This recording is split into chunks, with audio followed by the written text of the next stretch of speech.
আপনারও কি ইদানিং ভুলে যাওয়ার স্বভাবটা বেড়ে গেছে? তাহলে চলুন জেনে নেই মনে রাখার 7টি মাইন্ড গেম। নাম্বার 1, ভিজুয়ালাইজেশন বা চিত্রকল্প কৌশল। তথ্য বা শব্দকে ছবির সাথে মেলান, তারপর চোখ বন্ধ করুন, তথ্য আরো গভীরে যাবে। Number 2, Lucy method.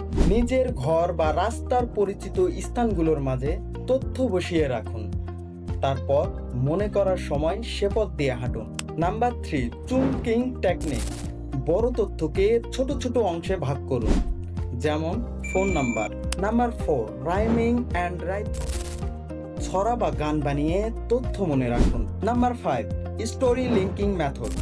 তথ্যগুলোর মাঝে একটি মজার গল্প তৈরি করুন, কারণ গল্প মনে রাখা সহজ। Number 6, flash recall self testing. মুখস্থ করার পর নিজের উপরে কুইক টেস্ট নিন, ভুলগুলো খুঁজে নিন, এটাই স্মৃতি করার চাবি।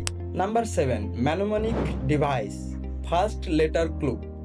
শব্দের প্রথম অক্ষর দিয়ে নতুন শব্দ বা বাক্য তৈরি করুন, যেমন বাবার হলো আবার জ্বর, সারিল ঔষধে।